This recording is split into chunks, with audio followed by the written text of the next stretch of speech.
This is Warren Leathem, and you're listening to our Minds on Music podcast. All right, man. Thank you. This is an interview that Jeremy did while I was absent with his good friend Warren. Warren Leathem. Quite a accomplished animator. Yeah, he's done a lot of great stuff in film, and we invited him based on the fact that we're talking about film, but in a couple different ways now. It's actually grown, evolved, because we started off just talking about scoring for film, TV, and video games. Mm-hmm. We also connected back to how to create income streams in music business. Yeah. In our interview here, Warren's going to talk a little bit about connections that he made listening to our last episode. It's actually quite interesting when you listen to the whole episode, because he really goes places that I did not expect. How do you mean? Well, first of all, he talks about rhythm. He talks about keeping your options open and all the different areas that you can make money in animation or in filmmaking that isn't related to music. A lot of the things that we also discussed, just by the way, he also has to think about when he's doing his job. Yeah, I did find that interesting. It was like everything we do here, unscripted and unprompted, really. Yeah. Like, serendipity. Mm-hmm. Some of the things that Warren mentions, even the terminology that he uses, you and I use when we talk about music, yep. And he's just talking about it from a 45-degree angle different. Yeah. You know? He talks about chops, he talks about rhythm, he talks about timing, he talks about expression. He talks about the importance spots. of how it makes you feel rather than the technological side of it, yeah. Which is something you and I talked a lot about. I think it's a really interesting interview, and I think we should probably get to it. Go, man. All right, so let's do the intro thing. If you can just introduce a little bit who you are and some of your experiences in this industry. All right. Well, I'm Warren Leathem, and I've been an animator and animation supervisor for about 25 years now. So working on film and TV. So back in the day, from the first X-Men and Dr. Dolittle to Life of Pi and Man of Steel, to the Disney live action remakes of like Maleficent and Cinderella, and up to like War of the Planet of the Apes, Rampage, and a whole lot of bad movies and TVs in between there as well. So we don't talk about those ones.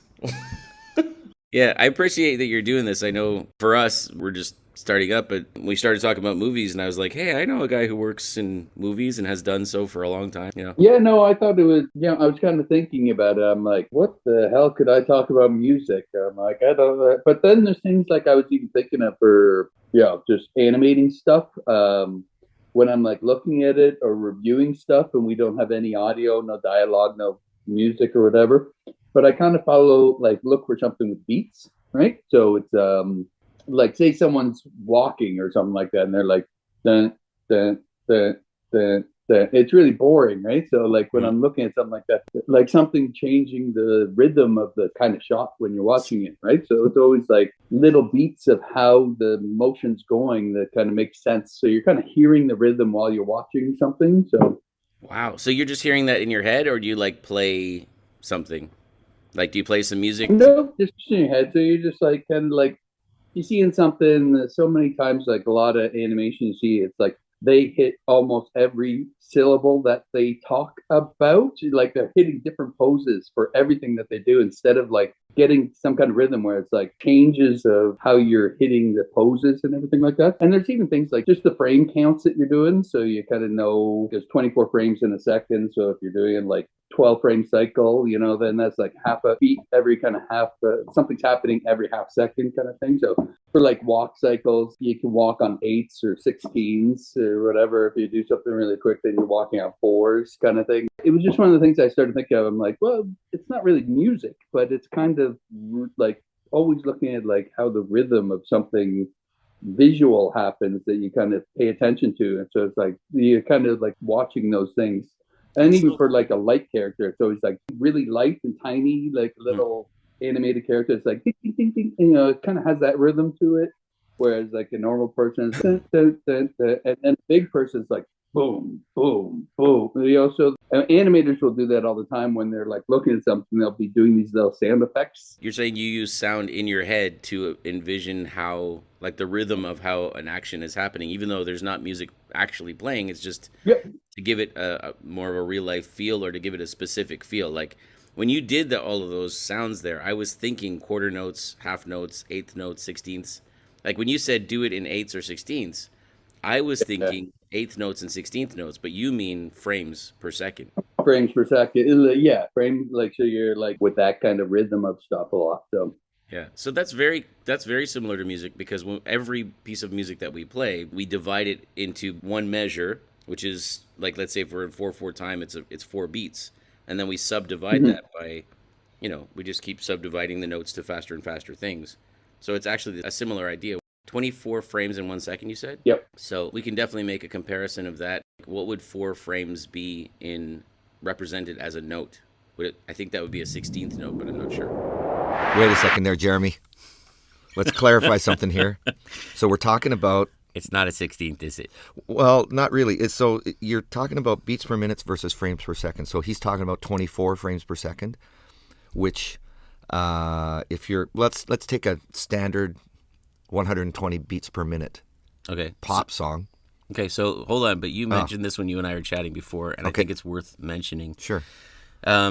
The 60 beats per minute is roughly resting adult heart rate. Right. Well, 60 beats per minute too. That correlates to 60 seconds per minute. Correct. Right. And that's why a lot of pop music is actually recorded at 120 beats Yeah. per minute, because it's twice the resting heart rate. Gets my old heart going. It gets you. It's like a defibrillator, that thing. Like just a shock Woof. to the system. And so musicians think about how many beats per minute they're going to record the speed of their song, at least when you hit the studio. Like maybe they don't do the same thing live, but in the studio.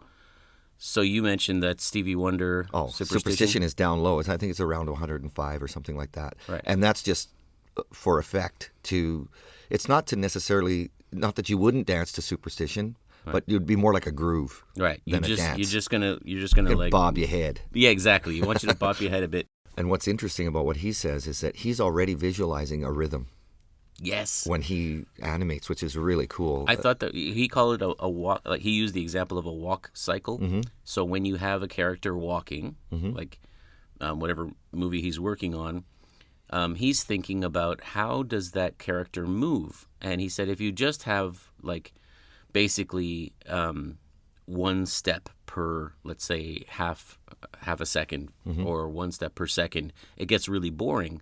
So you try to give it some rhythm. So he himself, he sits in, he animates it out, but then when he's reviewing it, he thinks in his mind, what rhythm does he want? Yeah. So it could be like do do do do do do do or whatever, and he would think, okay, how is that person walking to that rhythm? And just to clarify, he's not a musician, right? No. So he's thinking not in terms of a musician, but he is thinking in terms of rhythm patterns and choreography, really. Yes, and that's what I love about this. Warren mentioned at one point, I don't think it's in the recording that we have here, similar to when you and I record, we talk a lot, and then I use some of that Right. when I do the splices and stuff. Yeah. But, I thought it was all spontaneous. Oh, it's totally spontaneous at the moment of recording. Warren talks at one point about when he and I were chatting about he thought it was really bold of us as a music podcast to invite an animator who feels he knows nothing about music. But I say feels he knows nothing about music because he's actually a music lover. Like, Yeah. he and I have had lots of conversations about bands that we both like. He mentions Rush in this interview Who's here. that? Rush. Never heard of him. They're a little Canadian band. Right. Well, they're about again this, with the Canadians. They're like this big, they're like 3 apples high, basically. Cutie. He mentions Rush, and he loves Judas Priest. And Oh, really? Huge Motorhead fan. Lemmy. Yeah. So he and I have talked about music, and what I was trying to say to him, the idea of having him on this episode is that, like Quincy Jones said, I mentioned this in our last episode. Love that quote. just a couple of notes put in the right order at the right time can unite a whole theater worth of filled with people, Mm-hmm. right? And that's the idea. Like, he doesn't know, he didn't realize when he was saying 16th and 8th and 4s that I was thinking in terms of notes, because Yeah. he didn't know that they're called that. But the math is similar. But the math is similar, and it's about how it makes you feel. Yeah. So the fact that he uses rhythm in his animation when he's going back and reviewing his work, that's the whole crux of this thing, is Mm-hmm. that you don't have to understand every little nuance of theory of music to know what you like and don't like, and to know Right. how it makes you feel. And to know that the way you're setting it up is not necessarily for the guy who's doing the scoring. It's more for how the story develops Yeah. and how to make it interesting as you go along. Here, let's go back to Warren. Back to you, buddy. Back to you, Warren. Rotten Tomatoes always has what the Rotten Tomato score is of movies, right? So we used to do a thing where we would go, okay, let's calculate all the movies you worked on and see what your Rotten Tomato score is, right? So yeah, you just average it out and you're like, oh yeah, I'm at 23% the Rotten Tomatoes on all the movies I worked on. So you worked on a lot of not successful movies when that happens. So yeah. That's amazing. And you know what kills me about that, like the Rotten Tomatoes thing? I keep on going back to this movie, the Herbie Fully Loaded. It was like 4 point something. It was less than 5 on Rotten Tomatoes, Yeah. right? And I'm looking at the people who were in it, just the list of the music people who worked on that film. It was amazing. Like, there's a lot of talent in there. Yeah, it's hard to get that stuff, to work. A lot of times there's lots of talent involved in things, and everyone's trying their hardest to do it, and it just doesn't come through. Like, it just doesn't work. It's not the great. It's harder to get something great. I mean, for music, it's definitely the same way. Like, yeah, you'll have bands that you love. You're like, these guys are amazing, and then they'll put out another album. And you're like, I don't like this at all, and so. Well, that's one thing, but there's also, like, sometimes I remember hearing John Travolta do a quote where he said, he had done the Tarantino movie Pulp Fiction, Yeah. and people were just raving, oh, he's come back 10 times stronger than ever, and blah blah blah. And he said, you know what? I'm not as good as they say I am now, and I wasn't as bad as they said I was back then. It has a lot to do with just sort of the media stuff. I know so many bands who should be huge, and they're not, Mhm. because they just didn't have all the boxes ticked. They didn't have Yeah. whatever was missing out of that checklist of things that you have to be huge. Well, you look at Rush. I mean, Rush is, you hear all musicians talk about, like, this is three guys making those sounds. And you talk to a musician and they're like, oh, yeah, these guys just had the chops. Like, they were really, like, why weren't they as big in this? They just never made it in the States as big, right? So, yeah, you never know. Maybe it was their look. Like, you see some of those album covers where they're wearing, like, white tights and outfits, and it's like, ooh, that was a bad choice. Yeah, I mean, the Foo Fighters did a great sort of spoof, but in an interesting way, because they did a spoof of those outfits, but then they played those songs note for note. And, like, the thing that I find as a musicians that I talk to who say that they consider Rush to be an influence, a lot of times it doesn't mean that they can play a lot of their songs. Like, I once talked to a singer and I said, let's do a Rush song, and she said, okay, as long as it's YYZ. Yeah. Instrumental thing. The instrumental. Yeah. Actually, just thinking about that, I think I mentioned this to you before, but one of the animators I worked on, I think it was a show called, I think it was Angela Anaconda, animated show that we worked on, but one of the animators was a guy named Ian Desau. And so afterwards, I'm walking down the street and I saw him on Queen Street, probably by the Horseshoe or something like that. Like, walking down the street, I saw him. I'm like, hey, man, how's it going? And he's like, awesome. I just got signed. I'm going to be a rock star. And so I was like, that's amazing. That's like great for you. Cool. I didn't even know he played music. But so Ian Desau's in Billy Talent. Billy Talent, yeah. So yeah. So they again, they like, I actually saw them. They came to, when I was in Australia. One of the people that was in Australia as well knew him pretty good. So we went to see him, went backstage just to have some drinks after the show or whatever. It's like, still super nice guy and everything. But yeah, a lot of people again, Billy Talent's pretty big in Canada. I'm not sure worldwide how big they are, right? That's a really cool It story. would And have he been must have loved that as well, being in Australia, and he meets up with two friends who are his friends. 4 or 5 of us that all went to see him because we all worked together at the same company in Toronto for doing animation. There's a lot of people for in animation and everything that play music, have bands, do all that. I think there's just something I'm not. I tried to pick up the guitar. You tried to teach me something one time, and bow, bow, bow, and Black Sabbath, I that was pretty remember. much that was pretty much my extent of musical ability. But I do think that there's something to be said that visual creativity, audio creativity, music, sound, visuals, all that kind of stuff, writing and everything like that. I think there's sometimes it's hard to be good in all of them, but there's some of those people that would be good at like multi things that just are super creative. Okay, now this comes back to trying to make this as natural as possible. You don't think people will notice that we put these in afterwards? Who knows? Who They might knows? just be listening and go, wow, what happened? They don't know. They don't know. People don't How are know. they going to know? How are they gonna know? They're going to know. Now, this goes back to our Making Money, Making Music podcast, where we were discussing, yes, you want to keep your options open, be able to do a number of things, but become good at one thing. Become really proficient at one thing. Focus on that. Make that your main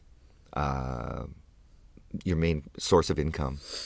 Yeah. Later on, I believe, I can't remember if it was part of like recording or if it was just Warren and I talking, but he does mention that fear or the worry of becoming a jack of all trades, in the sense like my grandmother used to say it. My grandmother used to say a jack of all trades is a master of none. Yeah. Right? And there's the worry that you're keeping your avenues open so that you don't end up like stifling yourself and cutting off possibilities. Yeah. At the same time, you want to make sure that you're gravitating towards something that you can become a master of. Well, and how do you get a master of? What was it Malcolm Gladwell said? Something like 12,000 hours or 10,000. 10,000 hours? And then they changed it. Even Daniel Levitin in his book, it's not Our Mind on Music, it's Your Brain on Music, isn't it? Oh, okay, yeah. We sort of appropriated that Yeah. thing. But he says that it's 10,000 focused hours. Right. You can spend 10,000 hours on anything, but if you're not focused, it doesn't matter. Right. So if you're animating or if you're doing whatever it is that you do and you're not mastering it, you're not going to get the jobs. Right. It's as simple as that. Right. And in Warren's case, what I understood from what he was saying was that he started out being compositing and doing all those things that he mentions, right? Yeah. And he found that animating was what he really liked doing. Yeah. It was so he little by little sort of filtered down to doing that thing. Yeah. And so now he's known as an animator. People will call him to do that job, and he gets enough work just doing that because they know if they call him, he'll do a great job. Yeah. You know, it's kind of how we plan out middle school to high school for our curriculum planning here. We start off in 6th grade, and they take everything. They take drama, they take visual arts, and design and music, and but over time, it sort of filters down into their interests. Yeah. So by let's say 10th grade, students who were in my 6th grade music class might not take music anymore because they've decided drama is their passion. Right. You know, and so it's kind of like we're doing a little microcosm example of what actually happens in the workplace in life. Yep. Where little by little you try to refine what you decide to spend your time on so you can become a master at that thing. Yeah. And the most important thing I think he mentioned there is passion. Yes. Because if you're not passionate about the thing you're doing, you can become good at it, or you can even master it. But will it be the thing that you want to do for the rest of your life? It might include all of those things. You see these guys that are polymaths, Yep. you know, and do a lot of things really well. I'll just say this last thing before we go back to Warren, but he does digital animation. Ooh, I said it right that time. Not emanation. That's what he does for a living, right?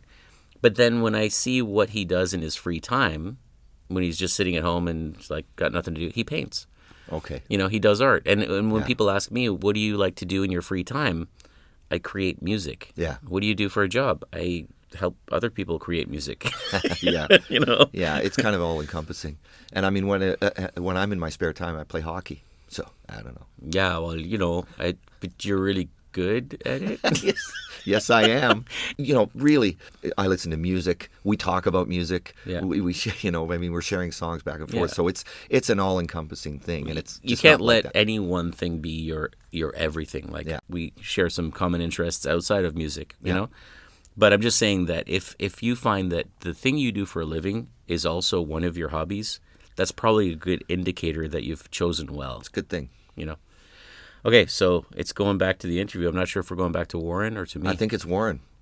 It's probably Warren. Let's throw it over to you, Warren. Back to you, Warren. You can't just jump on something and do it and go, I'm an animator, right? Like you had to have the chops to do that, to be so someone else can almost recognize you as going, oh, okay, yeah, you're good at that. It's funny because you said exactly the word that was in my head as you were saying that. And Leon used that word the other day when we were talking about like producing music, right? You and I talked about how technology gets better, and theoretically that means that the tools are better. It should just look better, but you still have to have the chops to turn that into something that connects with people. It has to look good, or in our case, has to sound good. I mean, I love what you said about the using the computer. Basically, what you're talking about is using the computer as a tool, but not ever letting it take over. It's not like suddenly you have these amazing tools. You can just input information and the computer will process something great. You could end up with something that's a lot worse because of the technology, You were talking about how the technology gets better, but we don't just say, well, then that easy thing is now easier to do. We keep on making it more and more complex to match what is the end of the possibility, so we can stretch it. Yeah, you want to work up to whatever the line is. It's hard. Like you don't want to just go, okay, well, this is now easier to do something here. I'm just going to stay at this level. You're like, but I can do all this other stuff. So I need to push to that edge, just constantly keep on pushing against that wall to go, let me try and break through it. And that's, I think, when really things happen is when you can like constantly go to that wall and then break through it a little bit and be on the other side. And then it's like, okay, that's where the magic happens, right? That's where you're really innovating, or you're just getting better and doing like more interesting things. So I just think that comment is so fascinating because, you think about all the technological advances on the musical side, and how it would be so easy, like you say, to get lazy and just let the technology do the work. And what he's saying is, push it to that next level, push your own craft to that next level, and bring yourself to that wall or even through that wall. Yeah, it's actually a really cool balance because it's like we have to up our, I think you said the term, up our skill set, right? Yes. We have to up our skill set to match the technology. So right. What he's saying here reminds me of a comment that I heard. I was listening to an interview with Pink Floyd one time where they were talking about sort of the other end of that spectrum, where they would go in the studio and they wanted to have certain effects happen that at that point weren't possible in the studio. So they were pushing back at the tech guys saying, hey, can you do this? Yeah, we want this this type of reverb, and it doesn't exist right now. So can you create that for us? And so the musicians are pushing the envelope rather than the tech guys. But I wonder if that's not the case. Even like the Lindrum or the Moog synthesizer or all of these these even DAW stuff, where the musicians were saying, what if it could do this? Yes. What if you could do this? Yes. What if you could not animate, what if you could automate XYZ functions so that we could just go directly to this? But just the idea that could make a guy lazy, right? Instead of making the part right or pushing the boundaries, you're just relying on that technology. But I loved what Warren was saying there is to push your game to that. Yes. We have to upskill. As the whole technology, as the process gets more complex, we have to grow with that and evolve with that, which is super cool. The point that I was trying to make with Pink Floyd is that I feel like there were moments where they found they were at the wall, they pushed through it, and they said, oh, but now we're in this other world. Now we can push it a little further. Can you do this? Don't you think that like a guy like George Lucas was kind of like that, where he's pushing he had his own special effects Company, actually. company or factory or whatever you want to call it, right? The DreamWorks thing. Yeah. So I mean, there's an example of a filmmaker who's pushing the boundaries, right? Yeah. So I think that's really, really cool. Yeah, I mean, think about, you just mentioned George Lucas, but George Martin, where he was taking existing technology and using it to its absolute fullest, right? Using it in ways that it was not even intended to be used Correct. So sometimes it's just being really innovative with existing technology. Yeah. Sometimes it's the Pink Floyd view of, you know what, create a new technology to match this need. Like you said, what if it could the do Steve this? Jobs mentality, right? Sure. It's not doing that now. Make it do that. Yes, yeah. We showed our some of our students in the 6th grade here in the school did an exhibit, Artifacts in Our Lives. Yeah. And one of the things that a kid brought in was a Sony Walkman Oh, cassette player. fantastic. He actually had one? Yeah. He She Yeah. had Wow. a Sony Walkman, and revolutionized the listening experience, or personalized Yes. the listening experience. and the students were looking at it. My students that I took were 7th graders, so just a year older, right? Right. So they had no idea either what a cassette was. I was trying to explain to them, and one of the ones said, "Yeah, you have to rewind it with a pencil." And I was like, after well, a while, it would only sort if of- it wasn't working. Yes. But, sometimes the tape would come out and you have to. Then they came out with the one that would automatically turn over, like the head would turn over, right? Ooh, that's nifty. Yeah. Yeah, so that But it was funny because one of the kids, the comment was, "Yeah, this is what they had before they had iPods." And I was like, well, then the mini disc was in the middle of that. "Well, too. that's the digital cassette." Yeah. I remember hearing the Soup Dragons. Do you remember that band? Oh, on digital cassette. On digital I never cassette. actually owned one of those. Yeah, yeah. So I was studying at the Harris Institute, and they had a digital cassette player at the school. They just happened to have one. It wasn't like a feature of the school or something. And they brought in the Soup Dragons digital cassette. Yeah. And so we listened to that music, and I was like, it feels pretty much the same. It didn't feel hugely different. Whereas when I heard mini disc, Yeah. and that, And even that was compressed, fairly compressed. yes, yeah. But it felt like a new technology. Yeah. I'm wondering, speaking of technology, the metaverse we talked about last time, Yeah. and the 3D,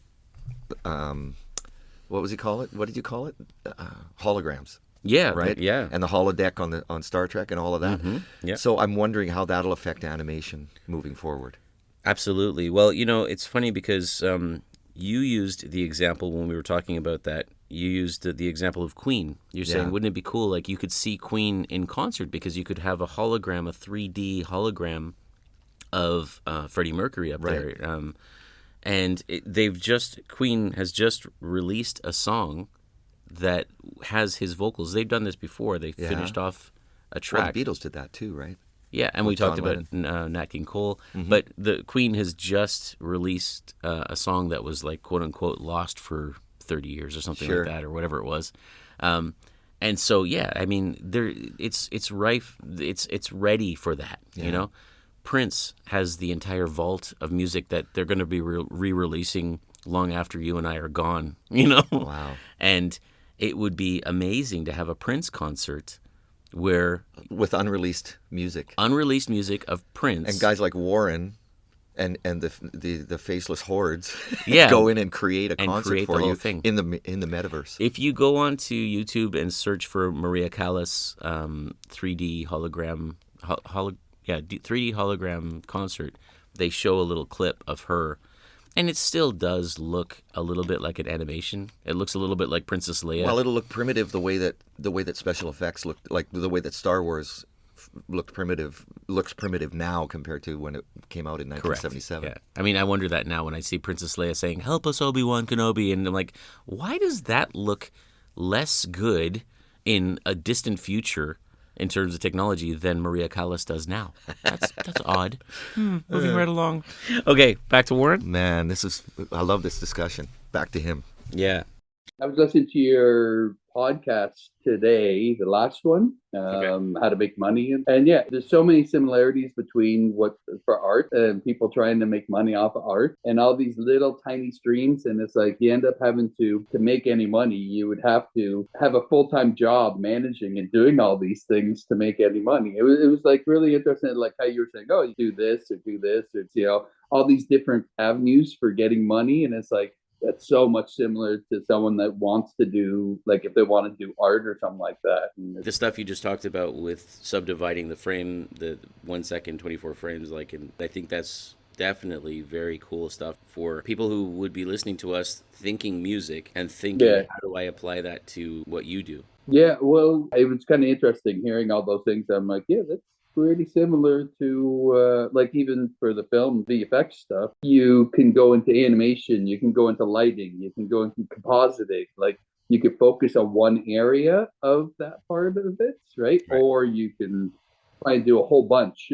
But usually you always get for bigger things, you always get put into one kind of area kind of thing. So yeah, it was kind of interesting Do hearing you think that's that. changed over the years? Like, you've been doing this for a long time now, right? Do you think that's changed over the years in terms of having to be able to be more flexible? Like, when you started out, was it like, I do this, or No, when I first started, I did everything in a shot, like matching camera, lighting, animation, rigging, yeah, like compositing, everything.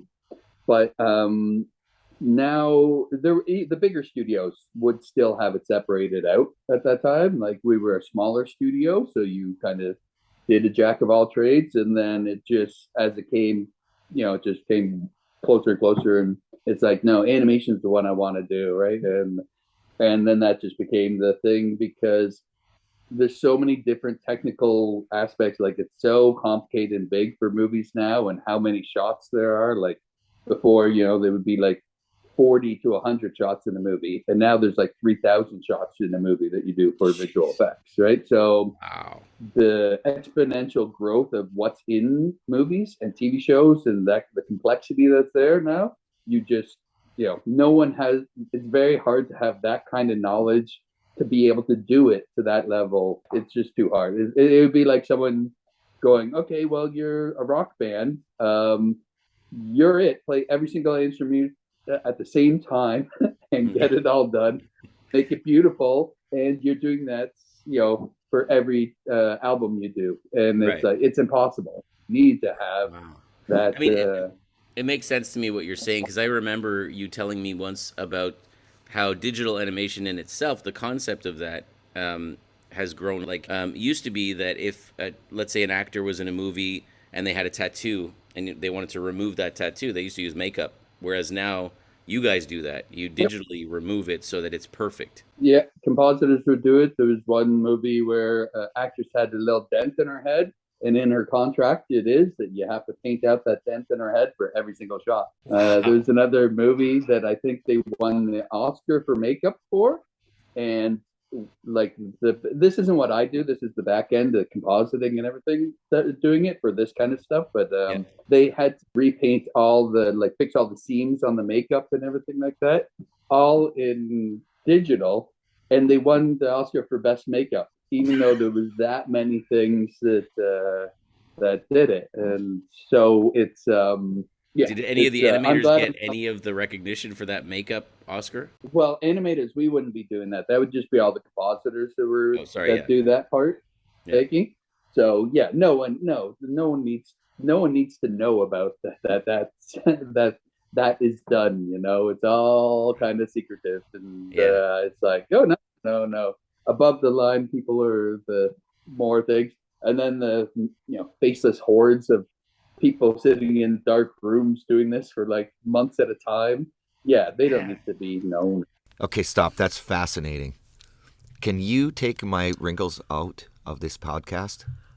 Well, actually, I was thinking that Composite for me? for the audio version, I was thinking I was actually going to give you a full head of hair. I can't believe that they got an Oscar for makeup and it's all basically digital painting. I could just imagine what that would have looked like. It's like, do you remember Norma Desmond? Do you know what that is? No. Norma Desmond was a silent movie actress back like in the 20s, you know. When there were silent movies? Yeah. So you made that connection very quickly. You're a clever young lad. I don't know. It could be the lack of hair. I think you've Makes got a more future. room for the brain.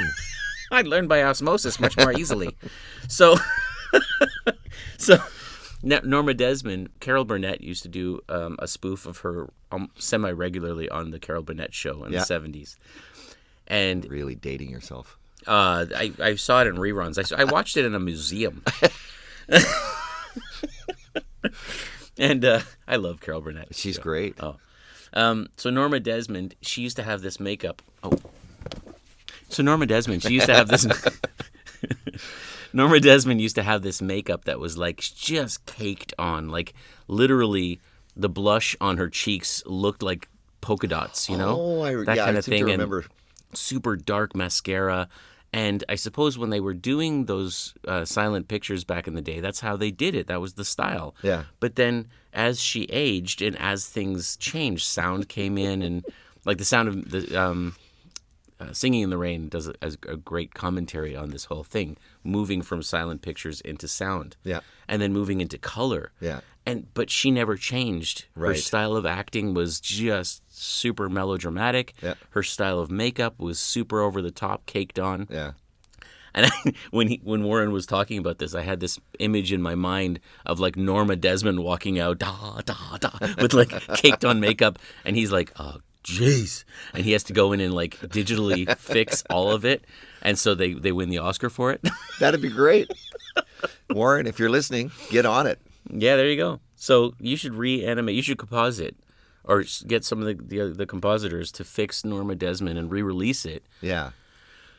It'd be great. I just think it's so fascinating that there's so many people working on these movies that are, I mean, basically faceless, like you said, the faceless hordes, you know. Well, it's what's fascinating for me is that because I've been friends with Warren since we were in high school, I've known this for a long time. Like I remember him talking about stuff like this. What amazes me is that some of the things that he's mentioning in this interview here, I actually didn't even know they existed. Yeah. You know, like I thought I was so knowledgeable to know that tattoos were digitally removed as opposed to makeup. But then Yeah. he goes into stuff that I'm like, wow, I never even thought of that. Yeah. But then he's mentioning things like, what the heck is rigging? I don't even know. I don't know what that is. And what's a key grip? A key grip. I think that's the You know what a person key who grip is? they move the lights and stuff. Yeah. Okay. So why don't they say the lighting mover guy? Anyway, back to Warren, not Norm. Warren. Warren. Back to Warren. Back to you, Warren. Jeremy's name is not Warren. Go, Jeremy. So that brings me to a question. What would be something maybe current or maybe of all time that you think is like they really hit the mark? They really did a great job. Well, there's been a few that for me that I always looked at, and Terminator 2 was probably one of the things that where you're seeing this guy like go through bars, and then you know the one with that scene where he's there and he's going through the bars and he just kind of melts through the bars and comes out the other side. But there's just the best part of that is that there's a little click because he's got a metal gun in his hand and it hits the bars, right? It's just like, it just amazing. Like that just if he just walked through the bars, that'd be good. But that thing of like clicking the bar just reinforced that, nope, you can't just move through these things. But the effects in that were like his head exploding, like, just the way I was just like, yeah, that is next level awesome. Like you look at that and you're like, this is incredible. Another one was Pirates of the Caribbean when you saw Davy Jones with all the tentacles on his face and like that was one of the ones I remember thinking that's a lot of shots, like because it's the character's in it all the time, doing like so many shots, so many things doing that. So I was like, that was really impressive. Those would be two, I think, that really kind of, Terminator 2 is definitely one. I know a lot of people talk Jurassic Park, seeing dinosaurs move. There's whole documentaries all on that stuff and everything, which is good. But Terminator 2 was the one I was like, yeah, that's cool. And when you say that, you're talking from an animator's perspective, like that's cool because that would have been really hard to do. Maybe it is from that perspective. I just thought of it as I love movies, and that's it. It was just a cool, a really good movie. I really enjoyed it. It was so maybe I was looking through, but I looked through and just seeing some. I guess I saw something that I've never seen before, which to me was incredible. Like, because so many things have been done before and everything. So, I mean, even now you're looking at so many digital characters in shows now. Like, it's still very, very hard to do well. But it's you see it all the time, right? There's nothing that's new that you're looking and going, oh my god, that's just next level. But the yeah, Terminator 2 was like that. I remember, I don't know why I remember this because it was years ago, but when you and I went to see Avatar in Sydney, do you remember we went to the Oh, theater to see that together? And when we were walking out in the parking lot, I remember asking you what's something, because you were like, well, it's good, it looks great, you know? But I think it was kind of the same comment even at that time. It's like, it looks really nice. But it wasn't like, I don't remember you being blown away by it. And you said that one of the hardest things to do is to animate in water, to animate fluid yeah. motion. And Yeah, fire, water is still always like. I mean, the next Avatar that's coming out is all underwater kind of stuff. So there, I mean, it's like for it's more of a technical. Like there's a whole separate, we can talk for days on just the different departments or whatever. So, but but yeah, I think I they did an amazing job. It looks great. It's you like all the characters in that done really, really like it's really, really done well. For me, I think most of it is because I that doesn't matter too much as me if the story isn't there for me as well. Like I can't look at something and go that's really awesome, but the story's not there. So mm, for movies, for me at least, if it's not like it's not about one piece, I want to enjoy my experience there rather than just look at eye candy. that's amazing because, I mean, you're talking about eye candy, but from music perspective, I would talk about ear candy really because um, in this podcast, we've done a couple of things about EDM, electric dance music producers, right? And there are some out there that are technically just amazing, like mind blowing how good their ear is to separate sound and to even coming out of my phone, my iPhone, it sounds huge, you know? And I have no idea how they do that. Like, I know technically what buttons to push and all that kind of stuff, but I don't know exactly how they do such a good job. Diplo and Skrillex are two of the ones that I think of as I'm saying that. But then that doesn't mean that every song that they've ever been put their hands on I love because Mm-hmm. that reason that you said, like the artist that they're working with may or may not have created great lyrics and great little hooks that are interesting and like all of the sort of things together that make the whole experience of listening to that song, you know? Yeah. So that, yeah, I was thinking about that with Avatar, and I hope that's not like terrible for me to be saying like less than wonderful things about a specific movie, but the story itself was, I thought, pretty predictable. I could see kind of where it was going to go. It wasn't like a brand new idea where if you put a twist in it, you know, that would be more than just the animation being really nice. It's kind of like Yeah. that with songs. Like I listen to some old songs that maybe the sound quality of the recording is Mm-hmm. is definitely not as good, right? But then I listen to the lyrics and the way that all the musicians go together. You know, I think there's a lot of strength in that that is more important than the fact that they use digital technology to make it just perfect sounding. Exactly. I mean, I think it's the total package that you want. And like the crazy thing is, like just even mentioned, like James Cameron directed Terminator 2. James Cameron directed Avatar. Avatar, right? He's one of the top directors of top grossing directors of all time. Like his movies just make tons of money. But yeah, I mean, it's very, very hard to do those movies and the tactic, how much they put in there, but for that stuff. But again, for me, I would rather watch, like I love Rocky. Well, a perfect example is one of my favorite movies is King Kong, the original one. It's all stop motion. It's all black and white. You see like the fur, like you can see his hands on the fur as he was posing the character, changing it. Like, I mean, Wow. people would be, and then you look at the later King Kongs that they did, like the last one, and it's like, yeah, it's good, but even though the techniques, it looks better, it's all polished, it's all I still would rather watch the original one because there's something that's just also childhood memories, nostalgia. You have good feelings about it. Every time you watch it, you're like, you have a good feeling about it already before doing it. So Godzilla, King Kong movie, and they'll watch it like for 20 years. I doubt it, but maybe there's a kid that will watch it and go, "This is my nostalgia. I love this movie as a kid."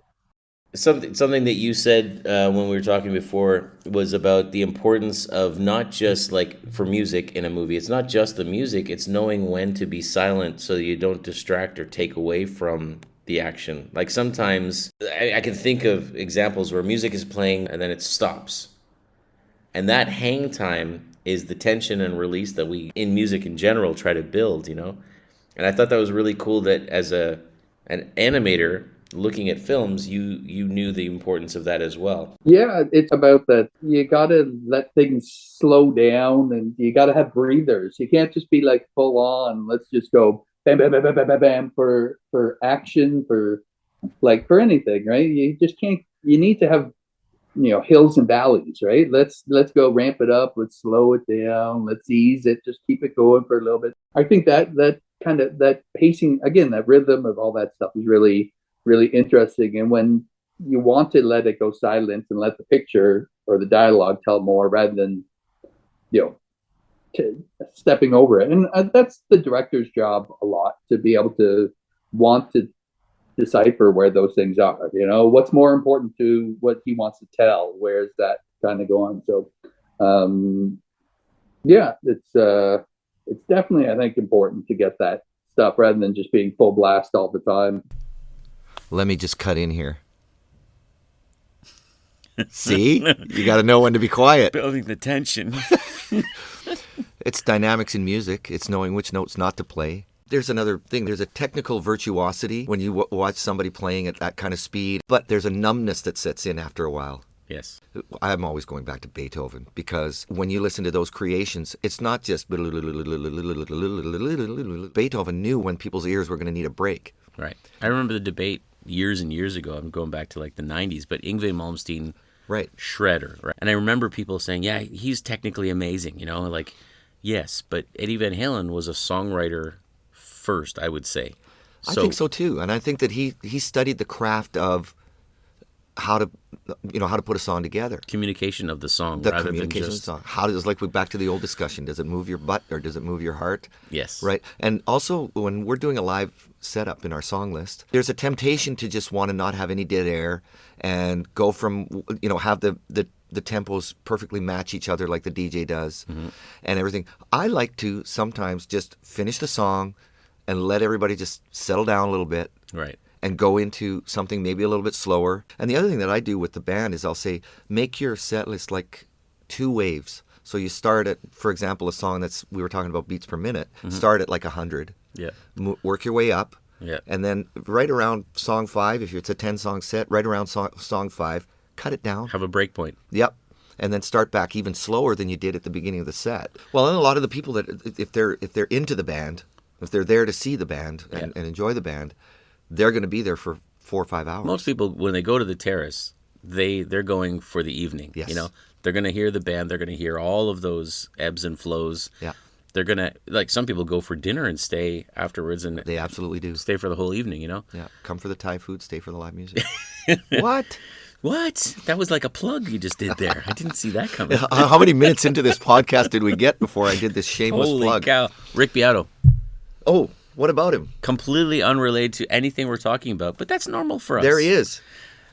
I want to throw out an idea that I suggested to you, and I want to see if anyone is listening, what they think of this idea. It's a big one. Okay. Leonard Bernstein. Yes. When he spoke about music back in the 60s, I believe it was, it might have even been the late 50s, he did this thing of music education for kids, for children. I think it was really some of the best music education videos, or early ones, recorded. Yeah. Rick Beato. I wonder if maybe Rick Beato, over time, will he be remembered in that same light as a really important music educator over time? Could very well be. Could You very know, well be. I make a comparison between. I just like the way that he, his perspective on how to discuss these subjects. To me, every time I look at a video of his, I see things that I just didn't think about in the same way. Exactly. We should have done the Rick roll. The Rick roll. The Rick Beato introduction music is going to be called a Rick roll. So, Rick. Rick is gonna love it. Oh my God. Okay, so we should probably go back to the subject of this podcast. Yes, let's get back to it. Okay, it's either me or Warren. I don't know who's going to talk next. Warren or Jeremy, go for it. I'm wondering to what extent the person who composed the score or the people who are recording it, etc., I wonder to what extent they have a say in saying to the director, okay, the music needs to stop here. Like, I imagine the director makes that call. But, do they have input at all? Or is it just like, here's your music and do what you want? No, I think it's who knows? There's probably directors that are micromanaged, but I mean, for all this stuff, like film, especially, is such a collaborative effort. You have the science of how cameras and lighting and all that stuff work, and the artistry of then, okay, well, let's set this up. People are doing it. The set design, the prop, clothing, makeup, hair, and then you have the visual effects and doing all that stuff, and then you have the sound. It's such a collaborative effort that having they need that. So a composer needs to, someone that's smart always defers to someone that's better than them at what they're doing, right? Like, if someone knows it better, give us your information, and it may not take all of it, but they have to, like, who wouldn't want to get like really good advice for stuff? Right. That's awesome, because again, it ties in with what Leon and I had talked about in a previous episode about producers. Like, you could take, and whether you like his music or not, Elton John, I think great songwriter, great musician, etc. But he gives his song to somebody else to produce it. Even to arrange it. Like, it's very personal to him when he's writing the song, but then he gives it to somebody else to then arrange. Where do the strings come in, or are there strings, or we're going to make this more of a rock sound, because those people, that's specifically their job and their talent, So what you say is making sense, not just with movies, but also just with music in general, I think that's probably one of the things I love about this idea is you were talking about your friend who was an animator and then ended up playing bass in Billy Talent, right? Mm-hmm. And that's kind of the same idea, is like this whole thing about, it's a whole creative vision of the thing, not just I'm creative in music and you're creative in animation. It's like we would collaborate together, Yeah, and I mean, for me, a lot of the times, I kind of like and embrace like happy accidents, especially if I was supervising something. And so I'm looking at it, and I had something in my mind, the director said it, so I have some, and then I see something that an animator did that I never thought of, just different, but it looks amazing, right? And then you could, like, you throw these ideas up to the director, like put it out to them, and they're like, yeah, this is great, let's go with that one, right? And so, those kind of things where you're getting so many different ideas coming in, and you can't be set in your way of going, this is my vision, this is what I want to do it. I mean, maybe someone's a superstar in that thing, and maybe they do have that ability, but I think you got to listen, you got to collaborate. Collaboration is kind of where things really take off, I think, all the time. That's where it goes in different directions that you didn't expect and everything. Yeah, we talked about the producer Phil Spector, and he had this thing called the Wall of Sound, and he had his way of doing, but even he called in who he thought were the best musicians. He didn't try to play it all. He just made the calls on the volume and those kinds of things.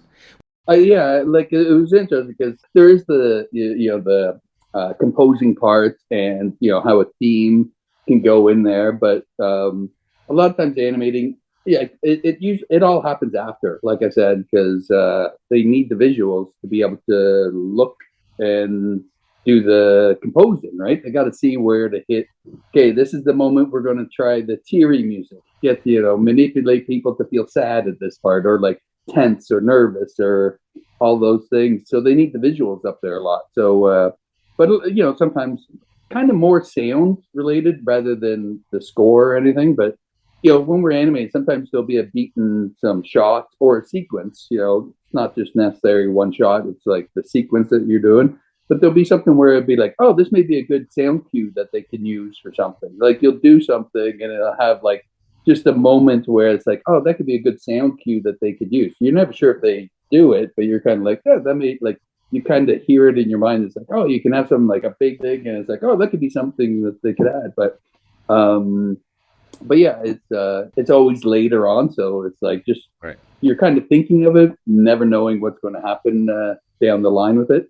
Right, Um, which follows with what you said about temp tracks, because Leon and I yeah, know when we were listening to Rick Beato on YouTube talking about scoring music, and he talked about using temp tracks.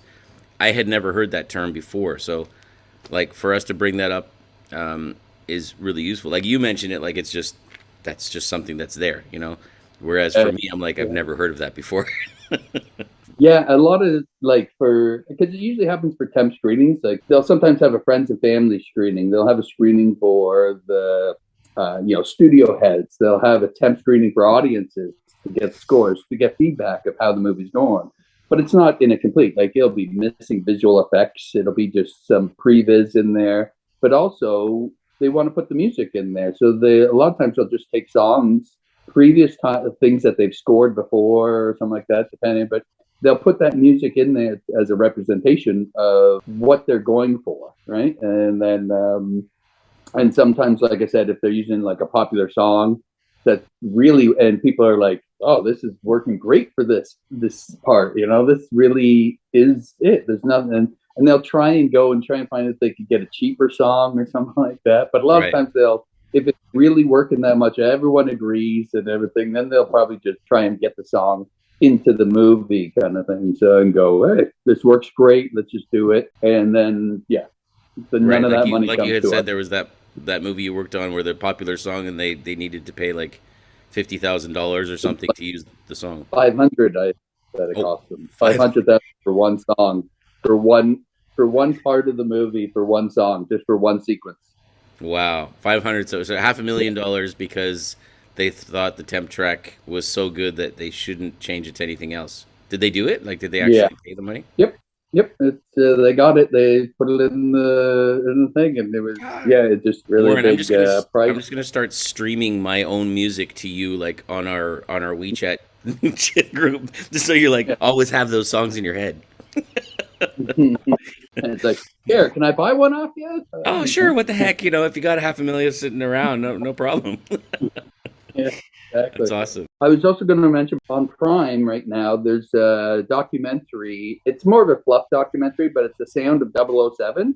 So it goes through all the music of 007, but it goes through like how they composed the theme, all that stuff, and like the songs and everything. So you might want to take a look at that. It's called. Cool. I think it's called the Sound of 007. It's on Prime. The Sounds of 007, is that it? It's something like that. I think if you probably search for that, it'll probably come up because I think it's a kind of new release. It's a little bit fluff going, oh, yeah, it's the most recognized theme in all of history. Yeah, ever. It's a little bit of MGM pump us up kind of thing for it. But there's still some interesting things that I was hearing of how the theme came. It was from a completely different song. And then they had to bring in another guy that brought the different music to it and kind of merged it together. But yeah, you may want to take a look at that. Yeah, I definitely will. That's cool. Thank you. All right, great. It's been good chatting. This is really cool. Thank you for doing this. Yeah, no worries. Hopefully, there's at least 3 minutes worth of stuff in our 2 hour call that you can edit in there. Yeah. Yeah, I'm All sure right. there'll be a little bit more than 3 minutes. It's been good. Have a good one, sir. All right, man. Have a great day. Talk to you soon. Oh man, fantastic interview. I'm sorry I missed it, but man, I waited for hours. oh, I had Or seconds, getting whatever. I was getting my hair done. I thought it was $50,000. It was 500,000. Wow, $500,000 for, oh man, like that's incredible. I've already started streaming my songs to him. I just every time we chat now, I just like hum a few bars. Yeah. What do you think about this? Here's a song How I about wrote. this, Warren? Yeah. Hey.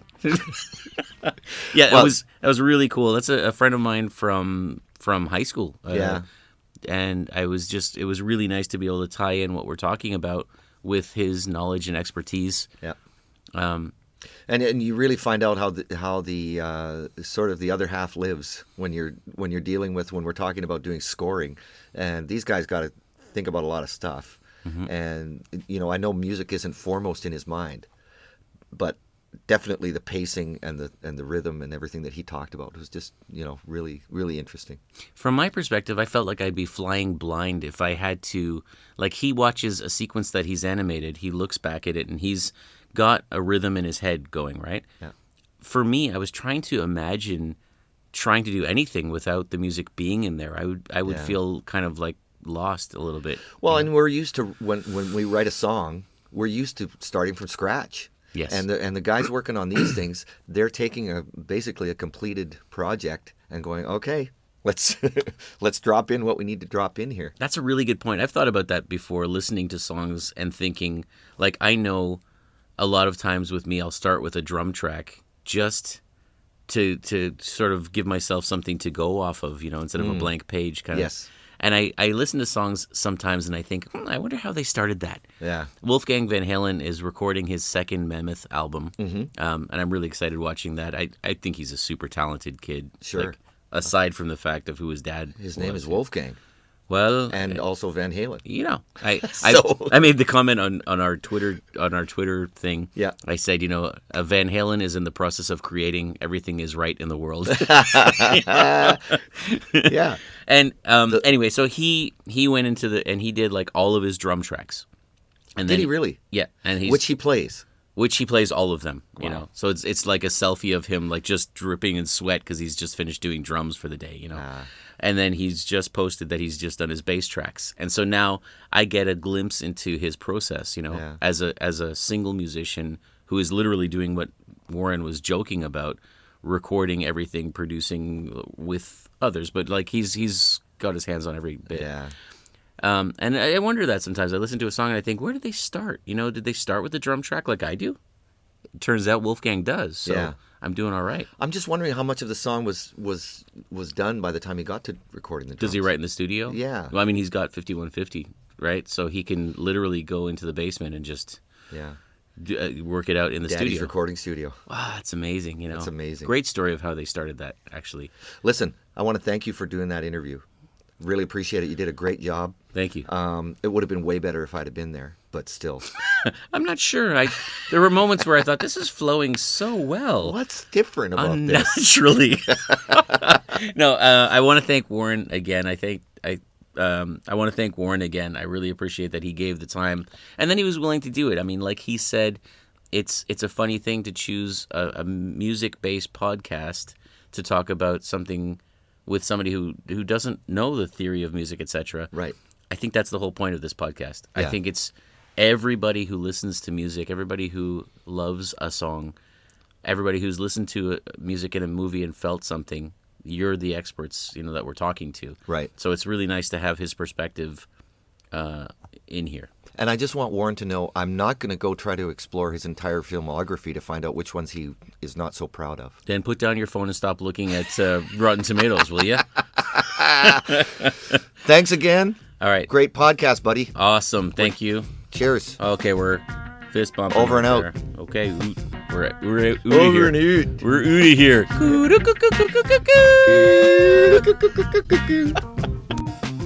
Don't forget to like and subscribe. Good night.